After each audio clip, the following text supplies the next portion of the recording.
Hello students, अब तक हम लोग सॉलिड स्टेट चैप्टर में काफी कुछ थियरी पढ़ चुके हैं।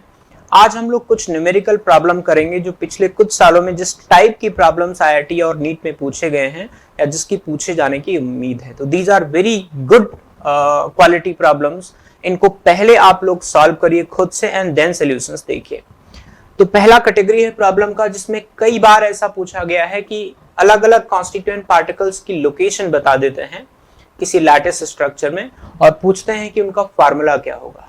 तो उसी पे बेस्ड सवाल है। ऐसे सवाल को करने का तरीका क्या होता है कि एक यूनिट सेल में हम लोग इफेक्टिव नंबर ऑफ पार्टिकल्स निकाल लेते हैं और उसी नंबर को सबस्क्रिप्ट में डाल के सिंपलेस्ट फार्मूला बना देते हैं। ठीक है, तो इस प्रॉब्लम में ऐसा ही कुछ है कि एलिमेंट्स ABC मिलकर के एक कंपाउंड बनता है, CFCC लैटिस बनाता है। अगर CFCC लैटिस बनाता है तो C के इफेक्टिव नंबर ऑफ एटम्स हो गए 4। ठीक है, B is present in half of tetrahedral word. Tetrahedral word कितनी होती है किसी क्लोज पैक्ड स्ट्रक्चर में? ट्वाइस ऑफ इफेक्टिव एटम्स, यानी कि 8 TB होगा। तो B कितना हो जाएगा? हाफ ऑफ टेट्राहेड्रल वर्ड, यानी half into 8। A is present in half of octahedral word. Octahedral word कितने होते हैं? 4। Half of octahedral is occupied by A। तो ये हो गया आपका A का 2 हो गया, B का 4 हो गया, C का 4 हो गया। ठीक है, अब ये फार्मूला आना चाहिए A2 B4 C4। But question यहां खत्म नहीं होता है। क्वेश्चन है one corner atom is missing from each unit cell. हर एक यूनिट सेल से एक एक कॉर्नर एटम मिसिंग है। अब जब आप निकालते हो किसी यूनिट सेल के अंदर इफेक्टिव नंबर ऑफ स्पेस तो आप कॉर्नर का कंट्रीब्यूशन 1/8 लेते हो। तो जब आपने निकाला होगा ये फार्मूला, तो जब C के एटम्स निकाल रहे होंगे तो C के एटम्स कैसे निकाले होंगे? 1 from the corner effective and 3 from the face centres. 6 faces हैं, 1/2 कंट्रीब्यूशन होता है, इसलिए टोटल मिला के 4 हो गया था। लेकिन अब कॉर्नर पे टोटल 8 एटम नहीं है एक यूनिट सेल में, बल्कि 7 ही हैं। एक एटम मिसिंग है ना, तो C कितना हो जाएगा? कॉर्नर से हो गया 7/8, टोटल 7 बचे हैं एक निकलने के बाद, और 1/8 कंट्रीब्यूशन होगा, plus 3 from face centre. B उतना ही रहेगा, B है आपके पास 4 और A है 4, तो ये हो गया A4 B4 C 31/8। ठीक है, अब इस फार्मूला को सिंप्लीफाई करने के लिए हमें 8 से मल्टीप्लाई करना पड़ेगा। तो ये फार्मूला हो जाएगा A32 B32 C31। ठीक है, तो this is the method how we solve a problem based on calculation of stoichiometry और फार्मूला। एक और बड़ी इंपॉर्टेंट कैटेगरी ऑफ प्रॉब्लम है IIT JEE में। मैचिंग के जो सवाल आते हैं they are highly scoring and sometimes they also have a part marking. तो इनको बहुत सेंसिटिवली अपने को करना चाहिए, बहुत अच्छी तरीके से सोच समझ के करना चाहिए। तो कैसे हम इस प्रॉब्लम को मैच करेंगे, हम इन प्रॉब्लम में कॉलम्स को कैसे मैच करेंगे? लेफ्ट हैंड साइड में जो कॉलम दिया हुआ है वो अरेंजमेंट ऑफ एटम्स है, यानी यूनिट सेल व्यू है, एक पैकिंग व्यू एक तरह से समझ लो। एंड सेकेंड वाले में यूनिट सेल के अंदर उन्हीं का प्लेन ड्रॉ किया हुआ है। ठीक है, तो बहुत अच्छे से सोचना पड़ेगा कि वो प्लेन किसके करेस्पॉन्डिंग इस एटम की पैकिंग को मैच करता है। 1 to many मैचिंग भी हो सकता है। तो चलिए शुरू करते हैं। पहला पार्ट ए। पार्ट ए में एक बात तो तय है कि P तो नहीं हो सकता, बिकॉज P में आप देखिए एक एटम यहाँ है, एक एटम यहाँ है, एक एटम यहाँ है। FCC लैटिस है ना, तो FCC लैटिस होने की वजह से ये फेस डायगोनल के अलोंग 3 एटम लाई करेंगे। 3 का यहाँ पे है नहीं अरेंजमेंट, P नहीं होगा। Q की बात करें तो एक एटम यहाँ पे है, एक एटम यहाँ पे, एक एटम, और ये आपस में टच नहीं करेंगे। यूनिक बात ये है क्योंकि ये इस एज का है और इस बिल्कुल अपोजिट साइड की एज का है, डायगोनली अपोजिट मान लो आप। तो ये और ये एटम कांटेक्ट में नहीं होंगे। इनफैक्ट ये दोनों भी कांटेक्ट में नहीं होंगे क्योंकि कॉर्नर एटम FCC लैटिस में कभी टच नहीं करते। Q भी नहीं होगा आंसर। R के बारे में बात करूं, R के बारे में यदि मैं बात करूं तो लेट्स चेक कि ऐसा हो सकता है क्या। अगर मैं इसका एक और तरीका इससे बना लूं, लाइक एक तो तरीका ये है जैसा कि इसने ड्रॉ किया हुआ है क्वेश्चन में, तो एक एटम यहाँ है, एक एटम यहाँ, और ये वाला प्लेन ड्रॉ किया हुआ है। अगर मैं इसी का एक और रखा हुआ बगल में बाजू में रखा हुआ यूनिट सेल ड्रॉ कर लूं तो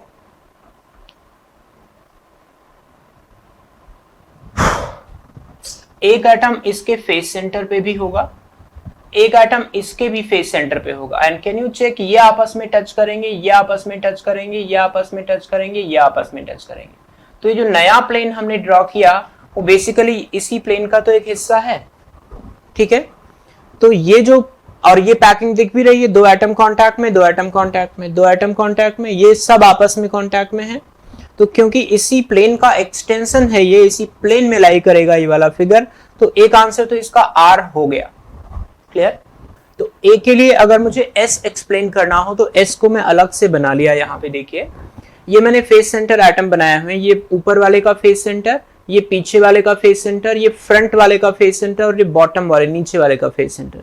और हम सब समझते हैं ये एटम इसके कांटेक्ट में है, ठीक है। ऐसे ये एटम इसके कांटेक्ट में है, ये इसके कांटेक्ट में है, ये इसके कांटेक्ट में है।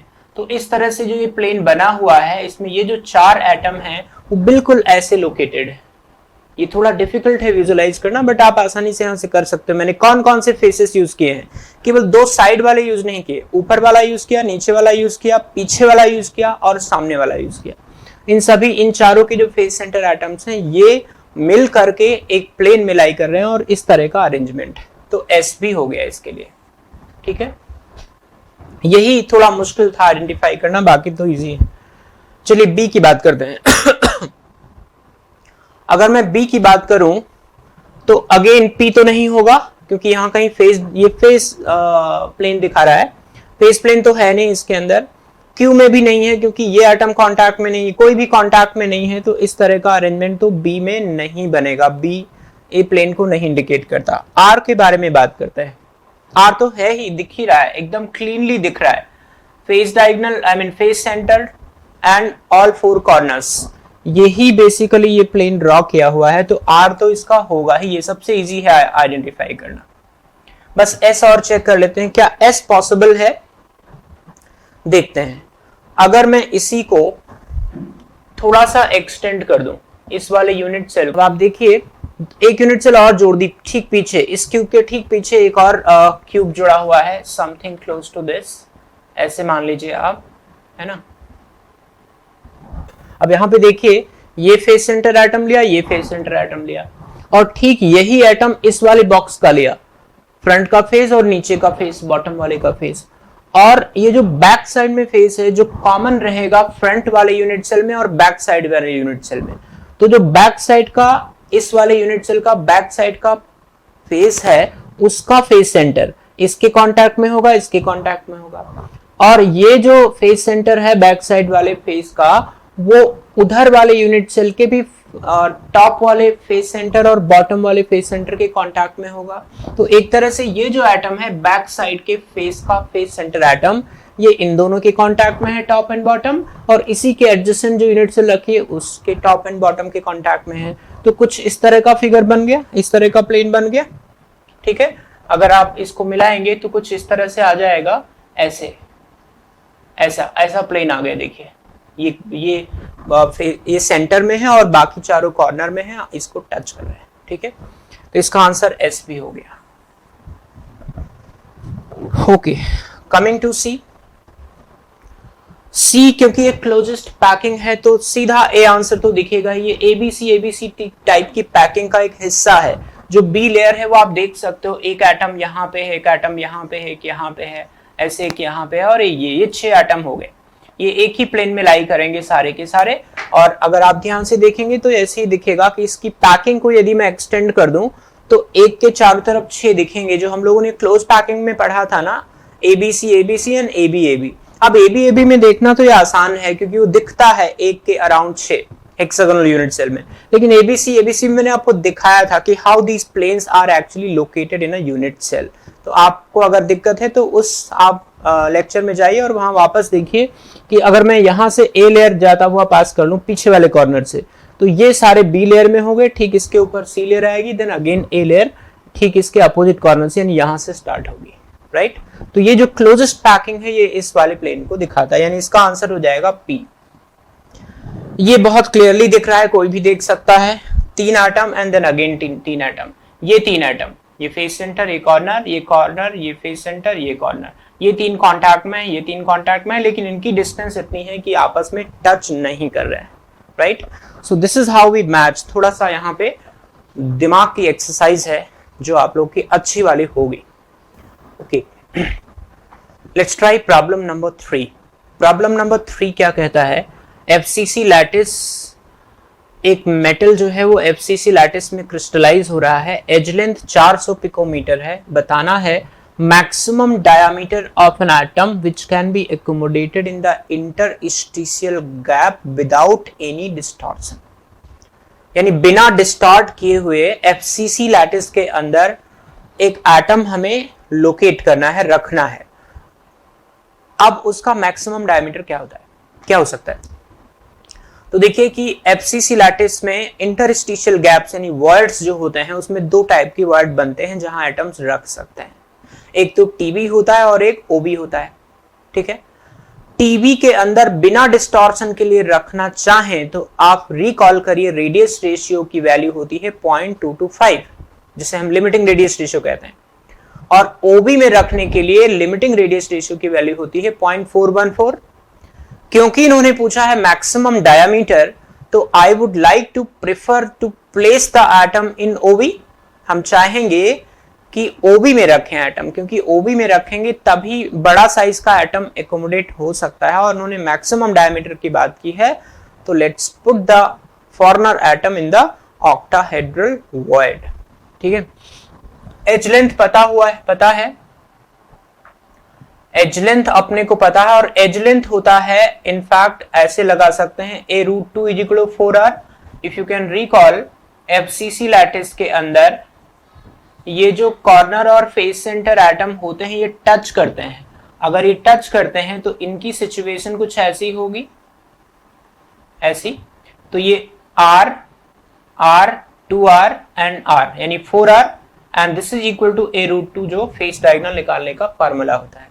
यहां से मुझे रेडियस मिल जाएगा 400√2 डिवाइडेड बाई 4, तो ये आ जाएगा 100√2 पिकोमीटर।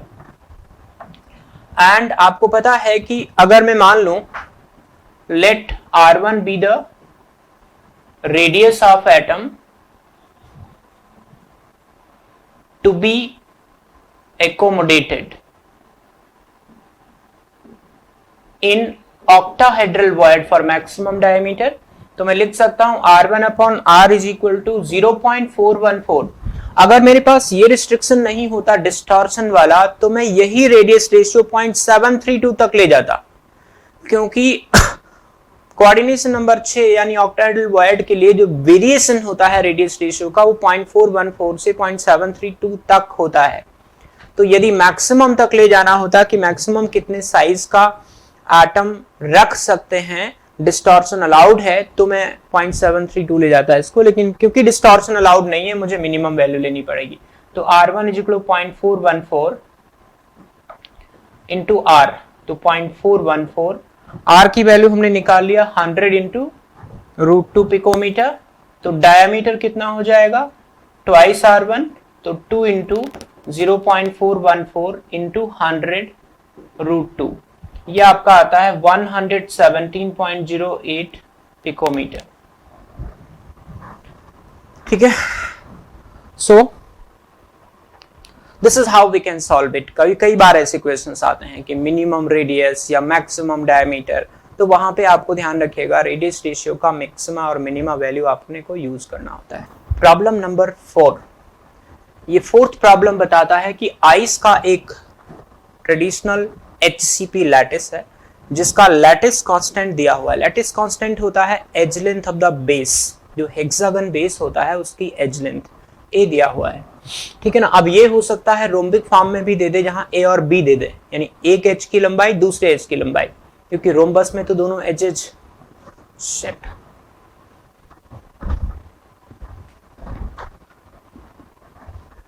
चलिए एक और प्रॉब्लम करते हैं, बहुत ही अच्छी प्रॉब्लम है ये। इसके अंदर बताया है कि आइस ट्रेडिशनल HCP लैटिस में क्रिस्टलाइज होता है जिसका लैटिस कांस्टेंट A दिया है। That lattice constant stands for edge length of the base, जो हेक्सागन बेस होता है ना उसकी साइड के बारे में बताया हुआ है, वो दिया है। How many water molecules are present in one unit cell and also calculate the volume of unit cell. तो चलिए, डेंसिटी इसमें गिवन है, तो क्योंकि लैटिस कांस्टेंट दिया है यानी एज लेंथ दिया है, आपको याद होगा कि हेक्सागन के अंदर आपको जो सिखाया गया है उसके अंदर ये जो कॉर्नर एटम है ये दे रिमेन इन कांटेक्ट, इसका मतलब A is equal to R, और क्योंकि A दिया है 4.53 इज इक्वल टू R, यहां से रेडियस निकाल सकता हूं मैं 4.53 डिवाइडेड बाय 2 एंगस्ट्रॉम। ठीक, तो radius of one water molecule मुझे पता पड़ गया। वॉल्यूम निकालने का एक केस हम लोगों ने थियरी में किया है कि how to calculate volume of an HCP unit cell. कैसे निकालते हैं? Volume of HCP unit cell होता है area of cross section into height, and area of cross section होता है 6 इंटू इक्विलैटरल ट्रायंगल का एरिया, साइड हमें दिया हुआ है और h हमने कैलकुलेशन किया हुआ है थियरी में, तो ये हो गया 6 इंटू √3/4। एज लेंथ मुझे दिया हुआ है 4.53 इंटू 10⁻⁻8 सेंटीमीटर। h आपको याद हो हमने निकाला था 4r√2/3 height of unit cell. तो बस r की वैल्यू मैं ऑलरेडी निकाल चुका हूं, ये सारा डेटा आप रख देंगे इसके अंदर, ये आ जाएगा 3.944 इंटू 10⁻22 सेंटीमीटर क्यूब। बस रेडियस आप उठा के यहां से डाल दो, आपका क्वेश्चन का आंसर आ जाएगा वॉल्यूम। ठीक है, तो एक तो वॉल्यूम हमने निकाल लिया। एक और चीज पूछी है कि कितने लैटिस के अंदर कितने वाटर मॉलिक्यूल एग्जिस्ट करेंगे। तो डेंसिटी का फॉर्मूला लगा देंगे, density is equal to n into 4/3 pi r cube divided by volume of unit cell. Sorry, एक और चीज इसके अंदर पूछी है कि डेंसिटी दिया है, number of water molecules in one unit cell पूछा है, तो डेंसिटी का फॉर्मूला लगा दो, क्या होता है n divided by Na into molecular weight divided by volume of unit cell. n मुझे चाहिए, डेंसिटी 0.92 दिया है, 18 डिवाइडेड बाय 6.023 इंटू 10⁻23। वॉल्यूम हम निकाल चुके हैं, आप उठा के डाल दीजिए, यहां से n की वैल्यू 12 आ जाएगी। अगर 12 के आसपास आ रही है 12.1 11.9 राउंड ऑफ करके 12 कर दीजिए, बिकॉज ये नंबर ऑफ पार्टिकल्स हैं, they can not be fractional, ये होल नंबर में ही आएंगे। Clear? Moving to the next problem, problem number 5। In FCC lattice all lattice points are occupied by A atom. FCC lattice में सभी lattice point A पे present हैं और जो ऑक्टाहेड्रल वॉइड है बॉडी सेंटर पे उस पे B प्रेजेंट है। ऐसे वॉइड का वॉइड परसेंटेज या वॉइड फ्रैक्शन निकाला है, यानी अगर मैं पैकिंग फ्रैक्शन निकाल दूं उनमें से उसको मैं 1 से सबट्रैक्ट कर दूं तो मुझे वॉइड फ्रैक्शन मिल जाएगा। तो हम लोग इसका वॉइड फ्रैक्शन निकालेंगे एंड फार्मूला निकालेंगे। तो पहले फार्मूला निकाल लेते हैं, आसान है, क्योंकि FCC लैटिस A एटम बनाता है, A हो गया 4 एंड टोटल 4 OB होंगे, लेकिन उसमें से केवल एक ही OB जो बॉडी सेंटर पे होती है वो B द्वारा ऑक्यूपाइड है, तो B कितने हो गए 1। तो फार्मूला क्या हो गया A4B। क्लियर? अब मुझे पैकिंग फ्रैक्शन निकालना है। Packing fraction is equal to, क्योंकि 4A है तो 4 into 4/3 pi R A cube plus 1 into 4/3 pi R B cube. ये तो हो गया total volume occupied by constituent particles. A और B मिलके टोटल वॉल्यूम यूनिट सेल का जो ऑक्यूपाई करते हैं वो ये हो गया, divided by volume of unit cell. अब ऊपर मैं निकाल लेता हूं 4/3 पाई बाहर, तो ये हो जाएगा 4R A cube plus R B cube upon volume of unit cell. कैसे निकालेंगे? उसके लिए हमें चाहिए एज लेंथ। एज लेंथ कैसे पता करेंगे? क्योंकि ऑक्टाहेड्रल पे B एटम, ऑक्टाहेड्रल वॉइड के अंदर जो सेंटर में ऑक्टाहेड्रल वॉइड है उस पे B एटम प्रेजेंट है। तो आप देखो जो ऑक्टाहेड्रल वॉइड का लोकेशन होता है, सेंटर पे भी मान लें तो कुछ इस तरह का लोकेशन होता है कि जैसे ये फेस सेंटर एटम है, ये फेस सेंटर एटम है और ये ऑक्टाहेड्रल वॉइड वाला एटम है। तो ये जो लंबाई होगी, हाइट होगी, ये बेसिकली बताएगा आपको एज लेंथ ये सेम ही है, एज लेंथ। और ये कांटेक्ट में है, ये इसके कांटेक्ट में, ये इसके कांटेक्ट में क्यों है? क्योंकि ये ओबी में है और ओबी में जो बॉडी सेंटर पे ओबी होती है वो सभी फेस सेंटर एटम को टच करती है, सभी 6 फेस सेंटर को। 2 मैंने बनाया, तो क्या मैं लिख सकता हूं आर ए, यहाँ पे ए प्रेजेंट है, प्लस आर बी, यहाँ पे बी प्रेजेंट है, इंटू 2 आर ए यहां से आएगा, आर ए यहां से आएगा, and 2 R B must be equal to A. तो ए पता पड़ गया मुझे in terms of R A plus R B. एक और बात इस क्वेश्चन में दी हुई है कि B is present octahedral void at center is occupied by B in an appropriate size, यानी इसका साइज कुछ ऐसा है कि बिना किसी डिस्टॉर्शन के ये octahedral void में प्रेजेंट है। तो अगर ये बिना किसी डिस्टॉर्शन के प्रेजेंट है तो क्या मैं लिख सकता हूं R B upon R A is equal to 0.414। ठीक है, दोनों का रेडियस का रेशियो 0.414 हो गया। अब मैं ए को उठा के इसमें डाल दूंगा 2 R A plus R B whole cube. ठीक है, अब मैं क्या करूंगा, ऊपर और नीचे आर बी क्यूब से डिवाइड कर दूंगा।